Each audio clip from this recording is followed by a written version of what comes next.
Hi, what's up? Welcome back to my channel. I miss fun vlogs, guys. I really do. I miss fun weekly vlogs.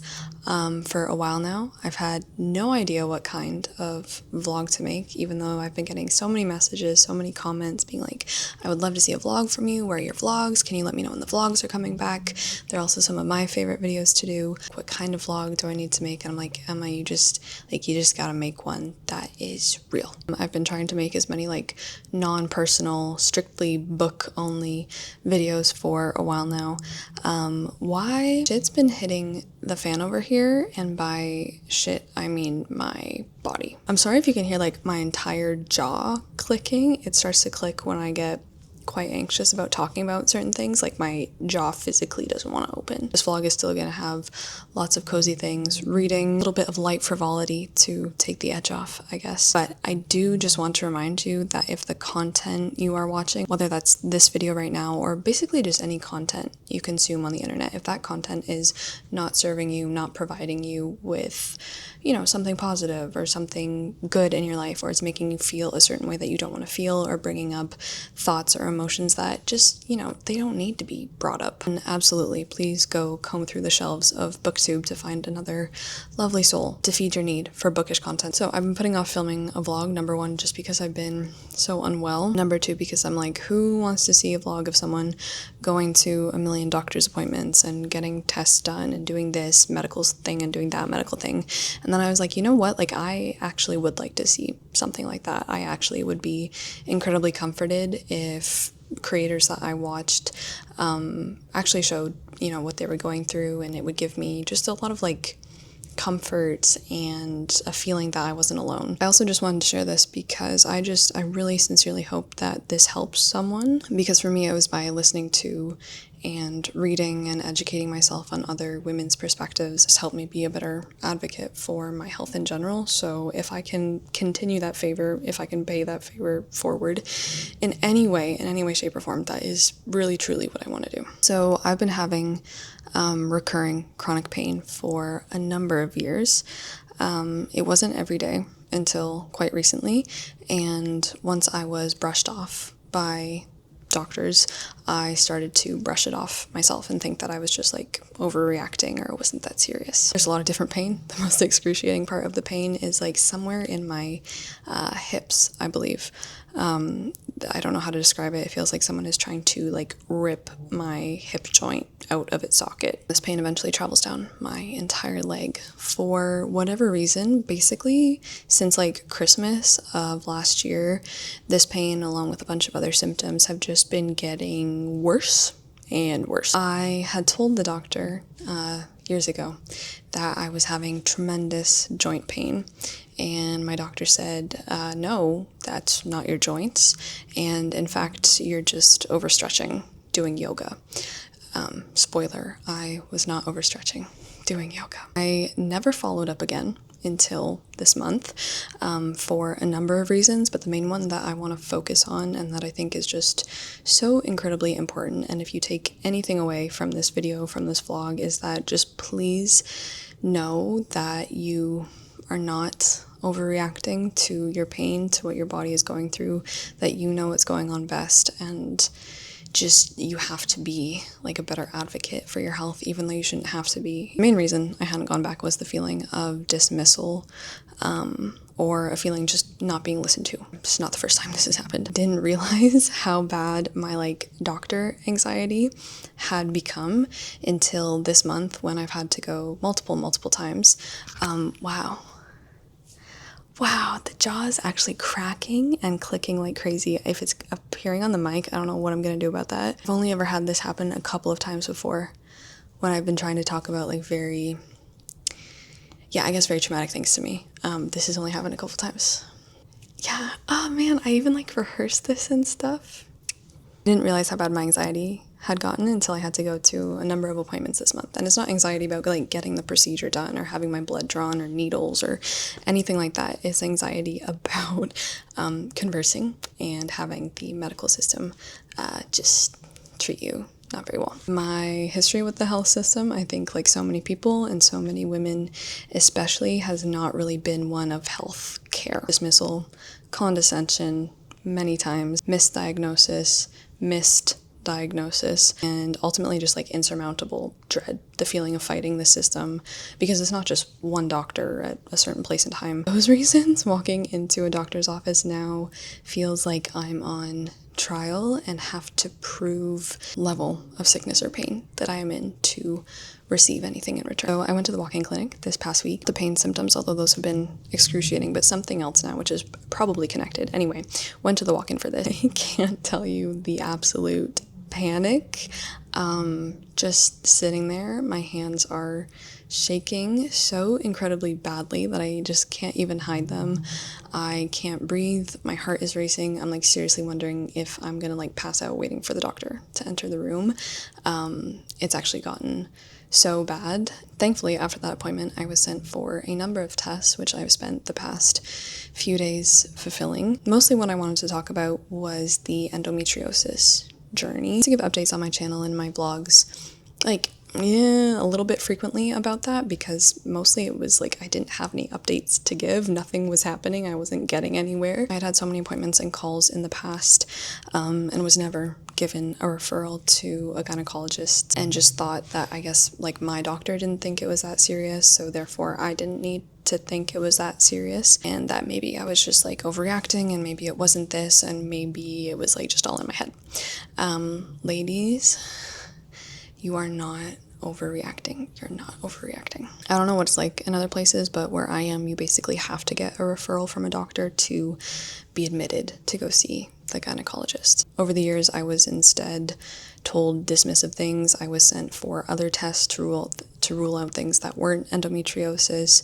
I was put on blood thinners. I was told to go on birth control, basically everything except like get to the root cause of whatever was going on. Also through the years, I was not a good enough advocate for myself, and so there's like a lot of just anger at myself for not standing up for myself. I was and still am young and naive about these things, and when you don't know enough like what kind of power you have in these interactions and what you can say for yourself and vouch for yourself, it's incredibly easy to let people walk all over you. The amount of gaslight you do to yourself and can have done to you is just like incredibly damaging, like seriously make you feel crazy,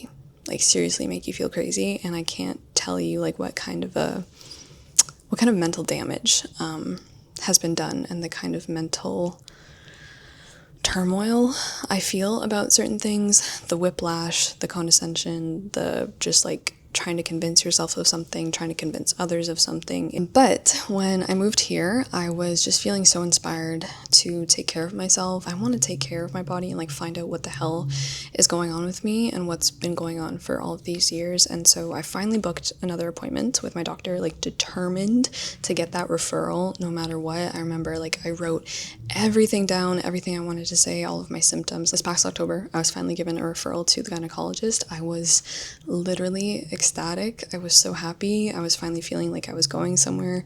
And then I get the appointment form and I find out that my appointment isn't until August of 2025.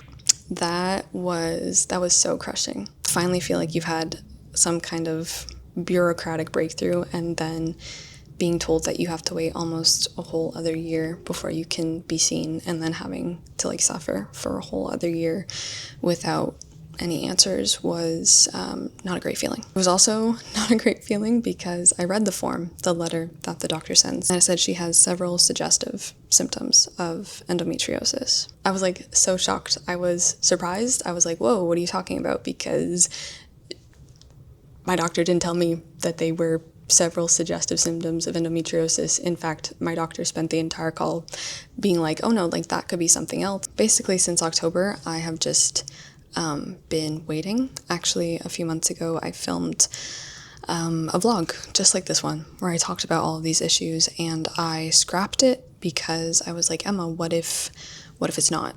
What if you don't have it? That feeling, I think a lot of us feel like you can't make a mistake in your diagnosis or no one is gonna believe you because you haven't been believed, is so high, even though every symptom I'm experiencing is a symptom of endometriosis. And at this point, if it's not endo, I don't know what the hell it is, because all my labs came back clear. all the tests came back clear. The pain is getting worse, and it just legitimately feels like my body is falling apart, and I wish that I had pushed and pushed and pushed harder at a younger age, so maybe by the time I finally roll around to this appointment at the end of summer, I wasn't feeling like... Don't let them tell you differently and make you think you're just kind of going crazy to the point where you just wait around for years and years in incredible amounts of pain because you just think it's normal, because it's not normal. I don't know where to go from there. I have no segue. I don't know where to go from there. I just wanted to put that reminder out, share just very realistically where I've been for weeks now, and just kind of share something like that and hope to God that it is valuable to someone, that it helps someone, because it's this exact kind of content of like other women talking about their experiences that like has been one of the only actual helpful things for me. So I don't know what to do, so you know what we can do is just try to be positive, and we're gonna read some... Oh, someone has robo-squirrels. Someone has robotic squirrels. Like, they're like squirrel little robot cars. We're gonna read some books. I have been really gravitating towards my comfort shows, my comfort movies, my comfort reads, everything like that. I would really like this week to be like, yes, a dose of like, oh my god, it's haunting reality catching up to me, but also fun things, cute things. We'll let you know that I've been like having a vehement craving for donuts for like a week now, and it's gotta happen. So I think I'm gonna get donuts tomorrow, which would be a really nice treat after a very stressful week of lots of unpleasant tests being run, because I miss like having these vlogs to look back on, love making them, and this one is super important to me. Naturally, after everything I just talked about and what's been going on, self-confidence it's not been at an all-time high, okay? It's been at an all-time low. Therefore, the sponsor of today's video is just so thanked, because Halara has sent me over some pieces that have made me feel very cute, very summery. If you've not heard of Halara, they are made for what moves you. They're very well known for their athleisure. They have super bold styles, super fun styles, very colorful, and their pieces are inspired by the wearer. Even more so because they actually have this thing called the Halara Circle, which you can join, anyone can join. You sign up with your email and you get sent pieces from Halara, not only to like try on, keep, see how they fit on you, what your feelings are, but then you can actually submit your feedback, your creative vision, and you get to mold and shape the product. Hence why their slogan is shape the styles you love, literally. In this way, they are reimagining athleisure with crowdsourced and crowd-inspired fits, and actually on every second Sunday of the month, you can join the Halara Circle event and get a first look and feel of the designs. On that note, I thought I would share and show you what they sent me and give you my honest opinion on these pieces. I am currently wearing one of their tops right now. I have been really obsessed with blue. I really like this color, and this top is great because I can either like wear it to the gym, to yoga, or I can wear it out and about. I have been looking to upgrade my wardrobe for school for the fall and just like be a little bit more professional, I guess, about it. So this next piece is actually, I think, my favorite one that they sent me. Is this really nice staple piece, plaid skirt. It's so stretchy, it's so comfortable. I've tried on so many mini skirts in the past, but honestly they're just not very comfortable. But this one is a godsend because it has built-in shorts. The playfulness that I was talking about, they're like their activewear skirts, they're just so fun. I think this one is one of their most popular. Again, I got it in navy blue. And yes, built-in shorts once again. Everything should have built-in shorts. That's my humble opinion. They sent me a pair of extremely comfortable jeans. I love how stretchy they are. These are a pair of white jeans. I'm always worried that they might be a little bit see-through, but they're really not. They're really not. They have your back. The color that I've kind of been a little bit fixated on is like a limey green, a little bit darker than a lime green. So I got this activewear top, really bright, vibrant color. I really like this one.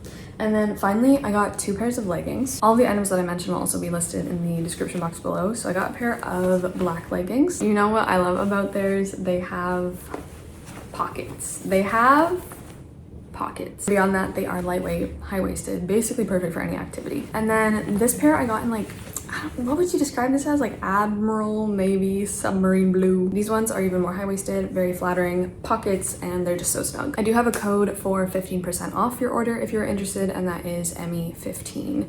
I highly recommend Halara skirts. I love them so much. They're just the epitome of comfort. So big recommendation from me, and thank you so much to Halara for sponsoring this portion of today's video.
The donuts have been secured at great personal cost though.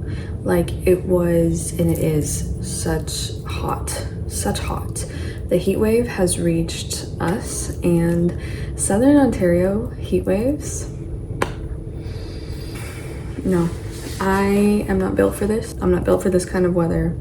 I know I have heat sensitivity or heat intolerance or something of some kind because it just is so bad. If you're visiting Toronto, if you live in Toronto, the donut shop is called Bloomers. So good. It is an all vegan bakery, just like the best vegan donuts. My comfort read right now, and just the read I'm like really enjoying, and I just like can sit down in bed with it at night. It's like not that serious, it's just a good time, is Glow of the Everflame by Penn Cole. This is book 2. And I think it's called the Curse of the Kindred series, and I'm really liking this. So I did buy this book this year. I can't believe I bought it. I listened to book 1, which was Spark of the Everflame a few months ago, and it is so rare for me to continue series in the same year or to listen to book 1 and then go out of my way to actually like buy a physical copy of book 2 in a series. So that's how much I'm really enjoying this. I heard about this on BookTube. Thank you, BookTube. It's just great. Speaking of comfort, BookTube is also like my comfort content. Like that's what I like to watch. Pretty much every channel I'm subscribed to is a bookish creator of some kind, but my favorite is definitely like the creators and the channels that mix lifestyle with their books, because like it's just inseparable. Glow of the Everflame. This is book 2. Can't believe I got it in hardcover as well. This is just like, I'm just really enjoying this. In this world, in this fantasy world, it's a fantasy romance. Very, very well fleshed out fantasy.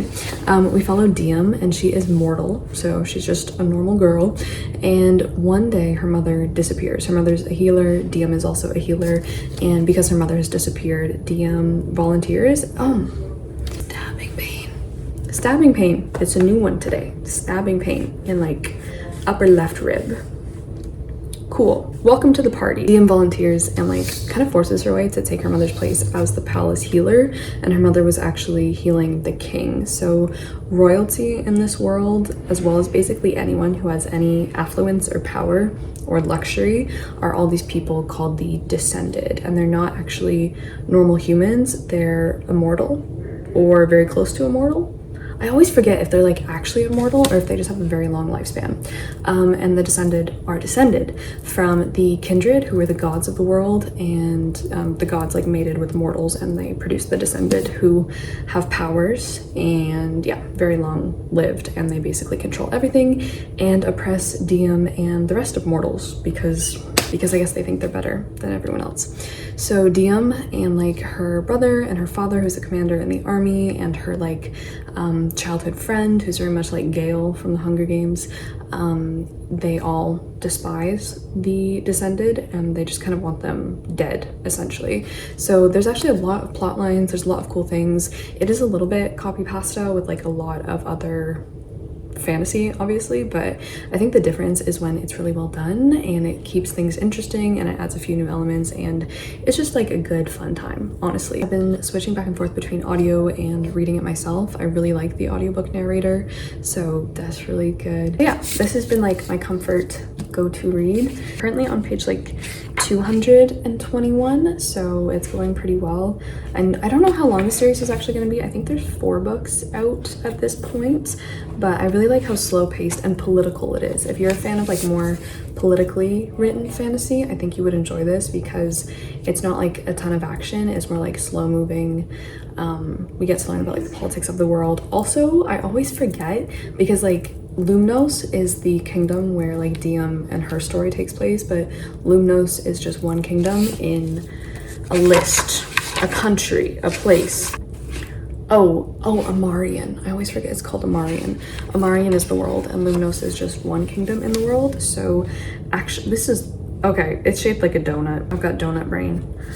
Is that not shaped like a donut? That's like the map. Lumnos is here, but I think every other realm has also descended rulers. I'm not sure if like Lumnos is the worst like mortal to descended ratio in terms of like treatment and oppression, but I know that the descended in each kingdom are like separated, first of all, by eye color, or like, I don't know if they were like separated by eye color or like by their powers or something like that. It's by their magic.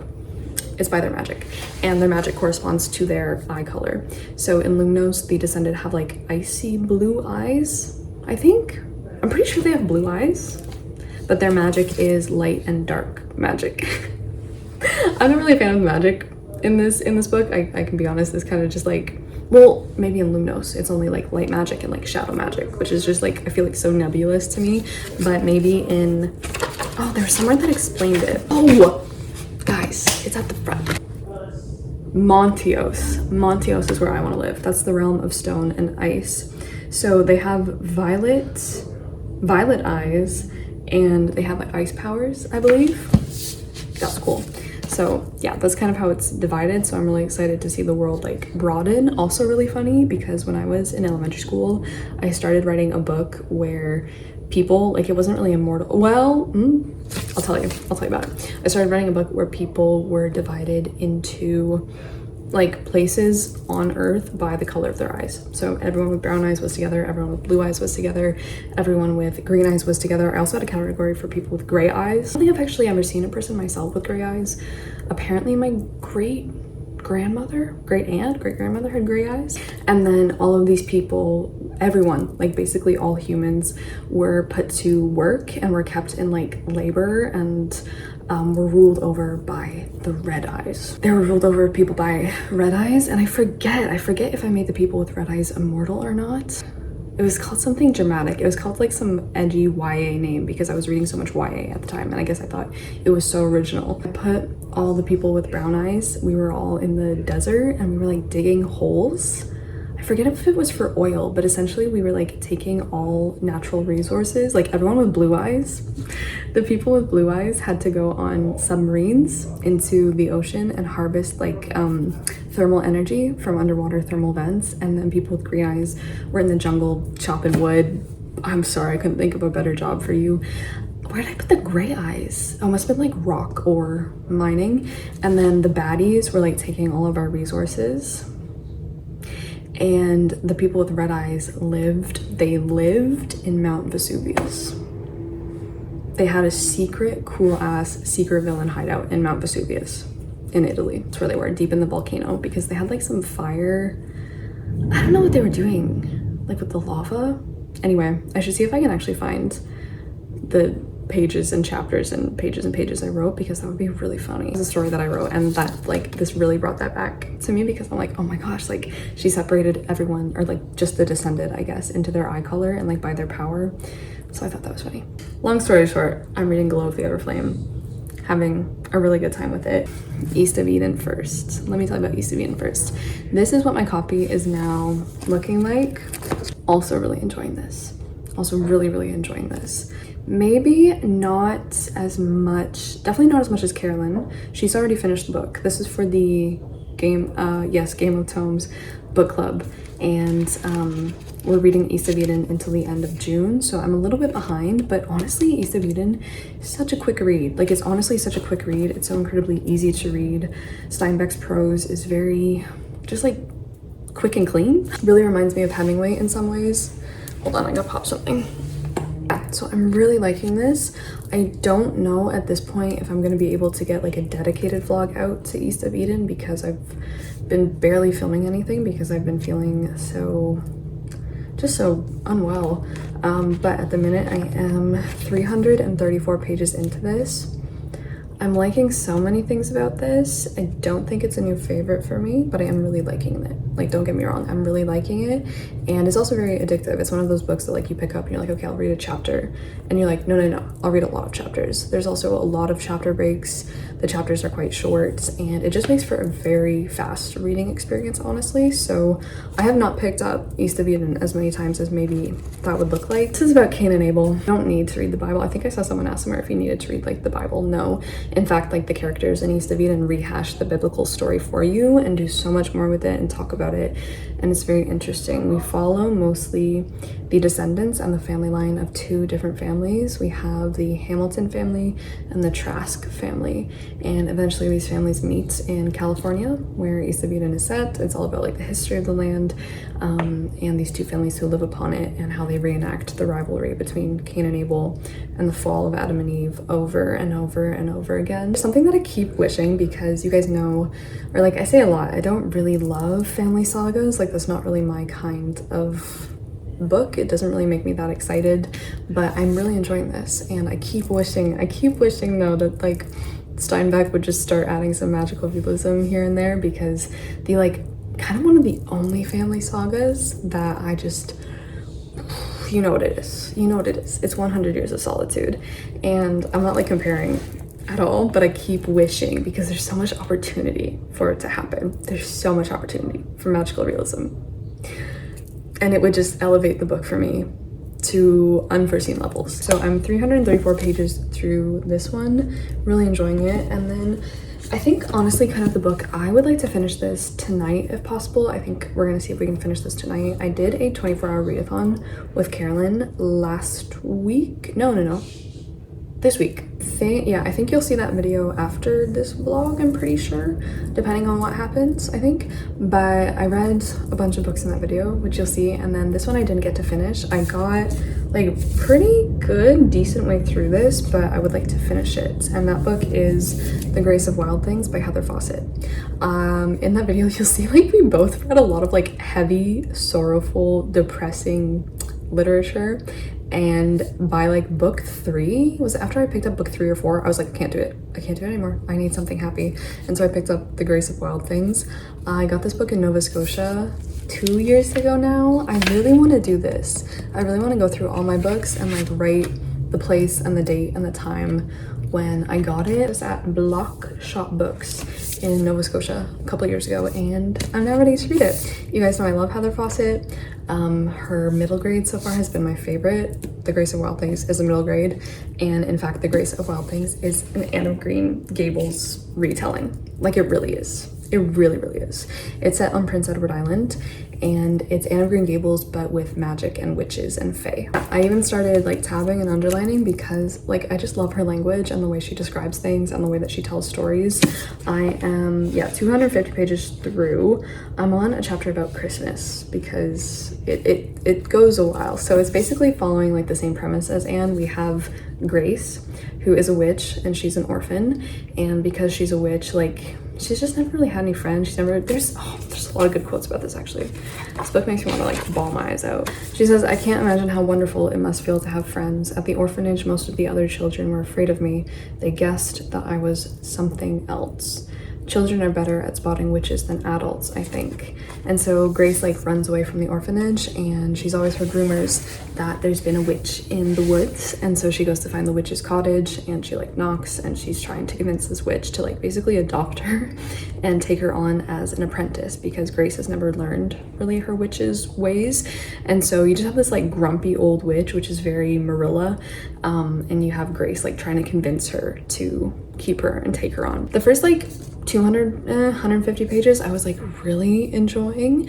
I think it's fallen off for me, and I think ultimately like it is a little bit too young of a middle grade just for like my personal taste. So it's like very Anne of Green Gables. It's very Anne of Green Gables, maybe a little bit too close to Anne. She's always in the depths of despair. She's always being incredibly melodramatic. She's making almost the exact same speeches that Anne makes. And she's also obsessed with poetry and language and words. And so I really love this constant running theme throughout this book of Heather Fawcett describing the way that Grace feels about a certain word, or like the texture or flavor of a word, or the sound that a certain word makes and how that relates to the meaning of the word. Like it's incredibly my thing. And as a kid, I would have loved that. I used to have this little diary as a kid where I think I still have it somewhere, but I wrote down the entire alphabet, and then for every letter in the alphabet I would like give each letter like a backstory, like, and I know it's called synesthesia, but each letter has like a character and a gender and a personality and a color. So like, what is F? F is purple for me. F is like a lavender purple, whereas G is like dark chocolate brown. H is mahogany. Yeah, we could compare our alphabets. She says, "Sometimes I wonder how many beautiful words there are in the world that I shall miss out on because my life has been different from other people's." You know, I think that might be my favorite word, home. It's so round and soft and comfortable to say, isn't it? I've hardly ever had reason to use it in my life, given that I've never had a home before. Sometimes I wonder how many beautiful words there are in the world that I shall miss out on because my life has been different from other people's. Oh, quite good. So I'm 250 pages through. I think I could finish this tonight. I have a little over 100 pages left. It's a very fast read as well. So that is my stack. That is my stack so far, along with Heart of Darkness, which I'm still reading. Haven't picked that up in weeks. That's a hard read, more in terms of content than writing, but you know what I mean. So this has been a very long update. I think what we're gonna do, it's way too hot to go outside. I would really like to go for my evening walk, but it's too hot. Guys, even walking has started to hurt. That's just really upsetting. Like, walking has started to cause me pain, which it's never been like the walking itself that I've seen so directly correlated to an instant increase of pain, but that's now the case, and that's really upsetting. So tomorrow's a new day. Tomorrow I can make some new phone calls, try to get some more appointments or something, or just something. Like, I'm kind of at the end of my rope, honestly. I kind of don't know what to do anymore. Oh yeah, what did I say I was gonna do? I'm gonna make a decaf coffee, I think. Maybe an iced one or an iced kind of drink. And then I might start making dinner soon as well. So let's do it, and let's finish this up.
Elsifer and I are here with you this morning. I'm sorry if you can hear my AC. It just like, it has to be on. It is so hot out. It's even hotter today. I went out over lunch to the pharmacy to pick up some supplements, and honestly, not over exaggerating, not being dramatic, I honestly can't think of another time that I felt this way, but I think this is like the hottest I've ever felt. Yeah. Hi, Cal. I love you. What are the updates today? So far, I've had 2 phone calls.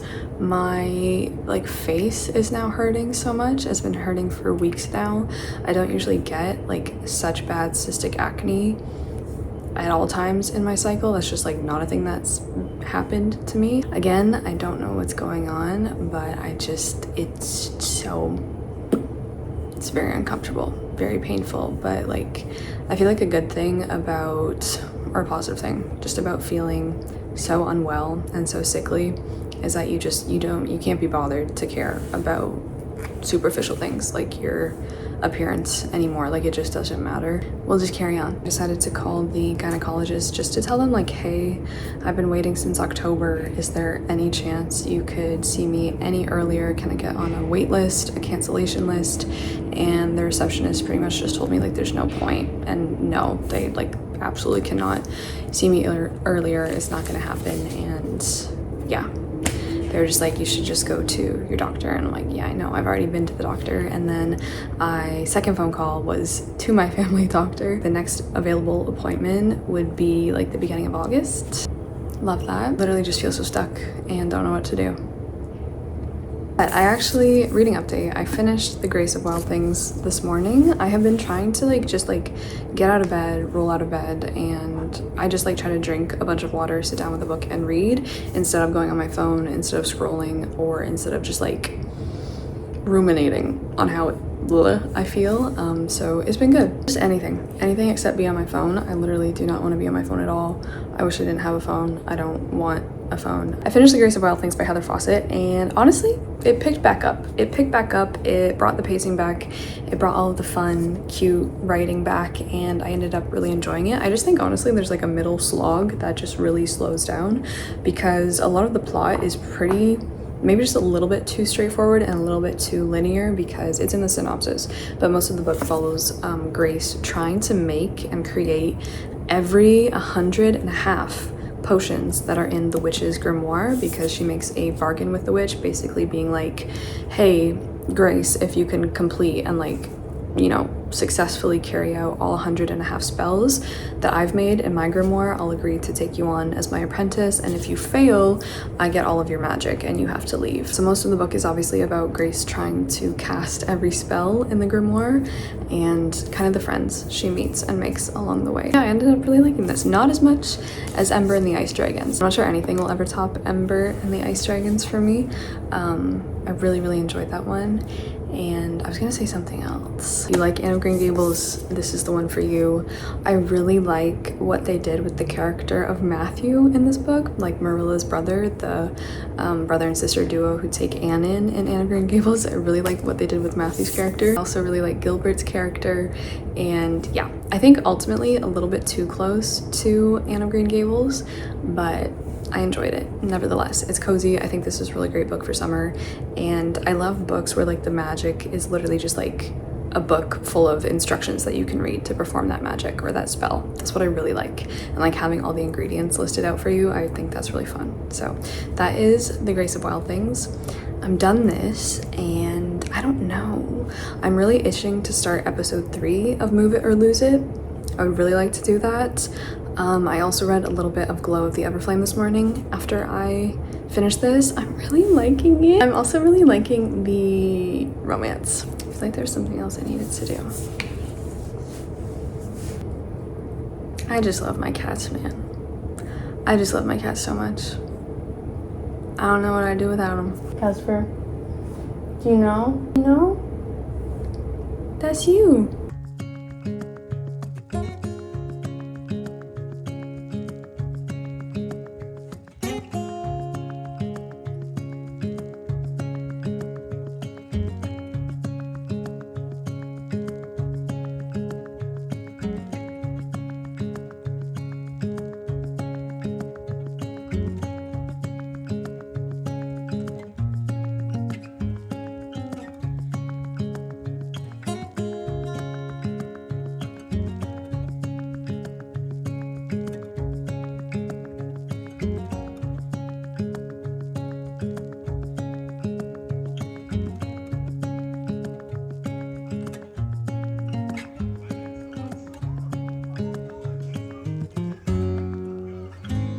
Hi, happy today. This is my outfit for today. These pants I didn't get a chance to show. These are also from Halara. I wanted to kind of pick another book to read with you. First, I did want to share just something else that I hope is helpful or could potentially be helpful. I went to the pharmacy yesterday because I ran out of my turmeric, which I've been taking. I've been trying to take that more regularly. That's for like inflammation and stuff. I need to like actually start taking it more regularly and see if it makes a difference. I don't really know if it's making a difference. I can feel. Regardless, this is another natural supplement that I started taking about, I think, a year ago now.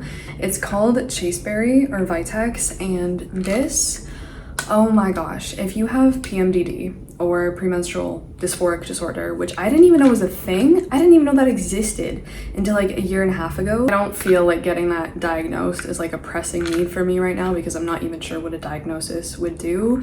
And every time I have tried to bring that up in a doctor's appointment, I never like get around to it or just get like shown to the door because it's one issue per appointment. Basically, if you have like intense emotions every single month and you're just dealing with incredibly debilitating moods, I would highly recommend looking into Chaseberry. I'm not a doctor. Do I look like a doctor? But because this is like an herbal supplement, I just wanted to talk about it a bit because it's like just helped me so incredibly much.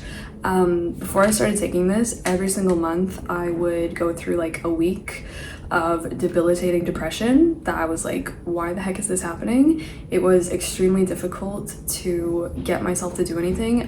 It was like all the color was like leached out of the world. I no longer felt any enjoyment for anything that I loved. I didn't want to do anything. For a week of the month, I would just feel like a completely different person. And also every month without fail, I would go through a period where I would just not want to be here anymore. Like I literally would not want to be alive anymore, and that is so not normal. Like that is so not normal. And for years, like I felt that way for so long, and I literally never even spoke about it because it was so ingrained that that's just like normal, that's just like PMS, that's just like part of the package and process, and it's not. Guess what? It's not. That's not normal. Obviously started doing my own research and stuff, and then I saw this mentioned by so many people so many times, And I was like, okay, let's give this little freaking berry a try. You are my queen. This is one of the like first and very significant things that has helped me like not feel those ways every single month. And I'm so glad now that like it is markedly improved, so much improved. I don't know if it's gonna work for everyone. I don't think it does work for everyone. And it certainly doesn't help manage like pain symptoms. It does not help with my pain, but it helps with the pain in here. I've been taking it pretty consistently for like a year now. For a while, I was taking one every single day, and then I actually read the instructions on the bottle and it was like, hey, you can take 2 every single day. So then I started doing that, but honestly taking just one a day, extremely helpful, extremely helpful. And then more recently, I've seen other women say that they just start taking it when they hit their luteal phase.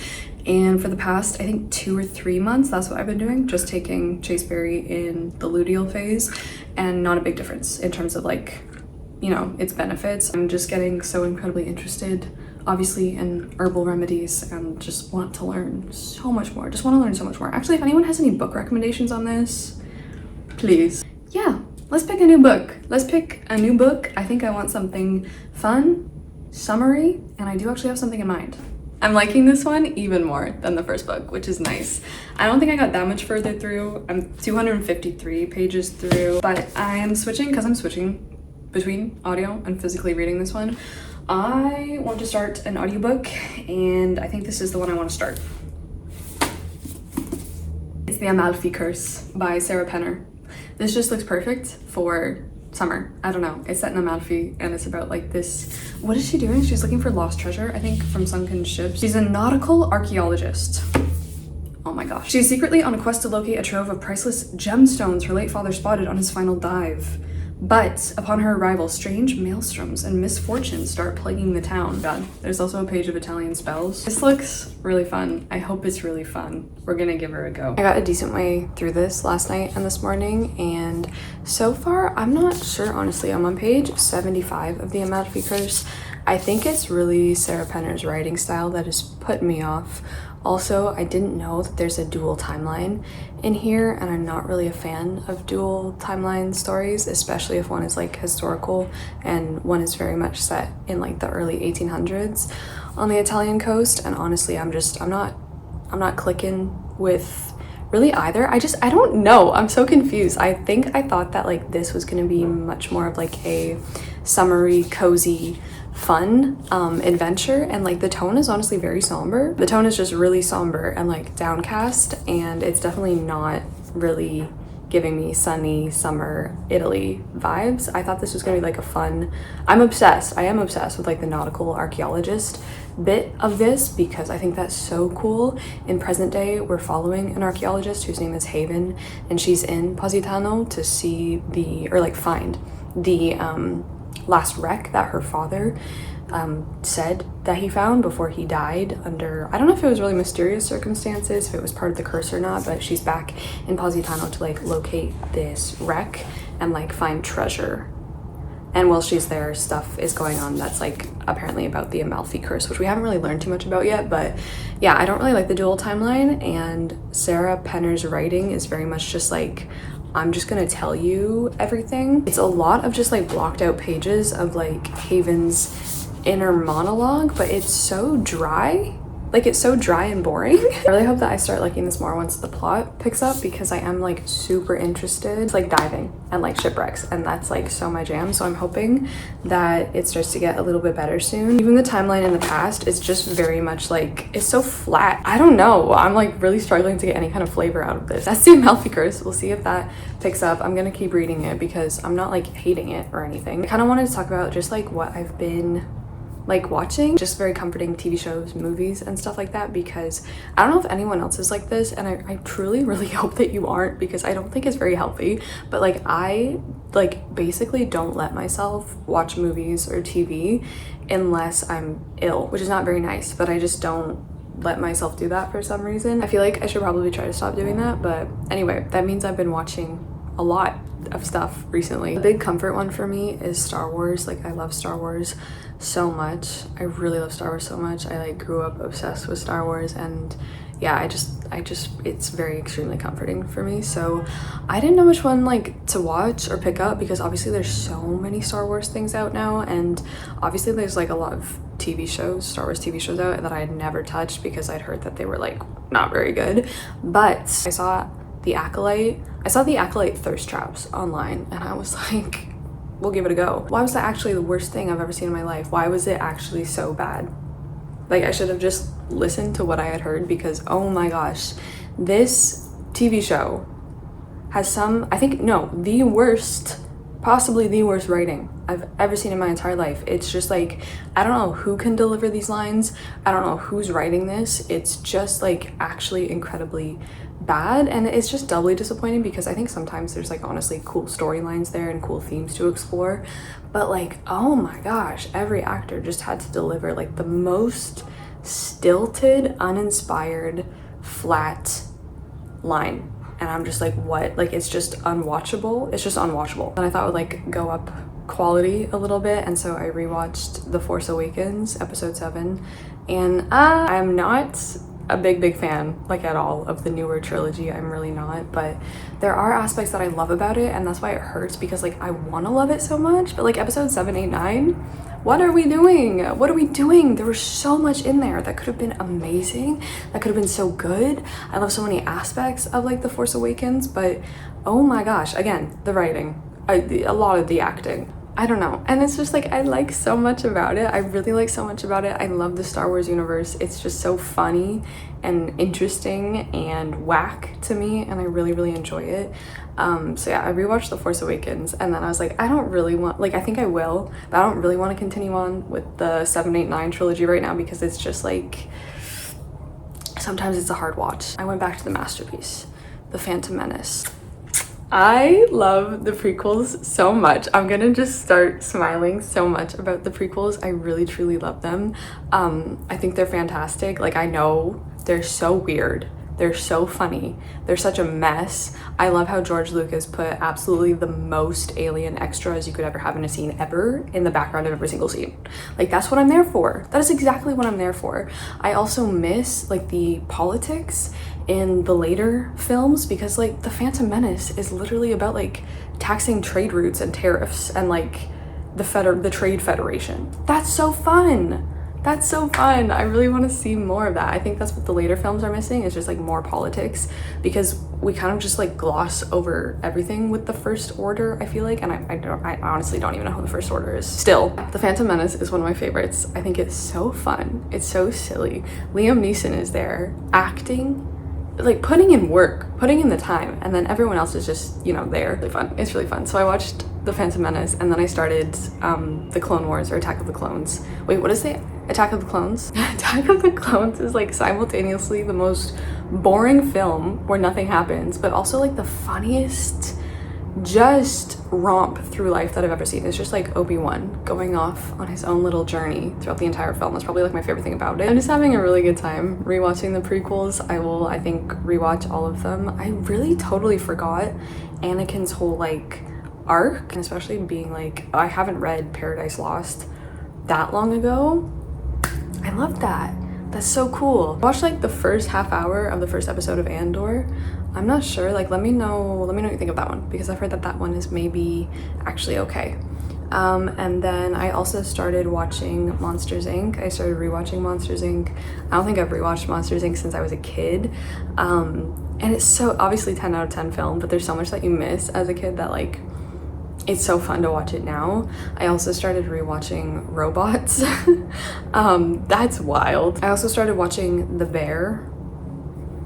I've watched 2 episodes of The Bear, I think now. Honestly, no, that's not a comfort one. Okay, that's anxiety inducing, so I don't know if I'm gonna keep watching that or not.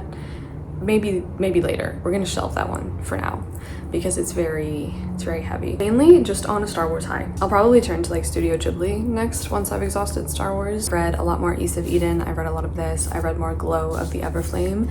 East of Eden is not a comfort read, okay? We're just entering the Wheel of Time. The Wheel of Time is turning, and I'm not particularly happy about it. It's heavy. It is heavy. It's so great, but it's heavy. So yeah, I think this is where I might leave you. I think this vlog has gotten very long. I do want to say before I go, I just really appreciate you guys for just like essentially creating and cultivating a community where I think a lot of people, myself included, I just feel very comfortable to like be open and talk about these things and talk about things that are just super affecting. And I wanted to say, if you're going through it, if you're going through something like that, if it's like an invisible illness, disease, disability, chronic pain, anything like that, or if you're just struggling with your health in general, mental or physical, I just want to let you know that you're honestly not alone. You're really not alone, because it's so easy to feel like you are alone, but I just want to remind you that you're not. And yeah, I think that's it. Please take care of yourself so much.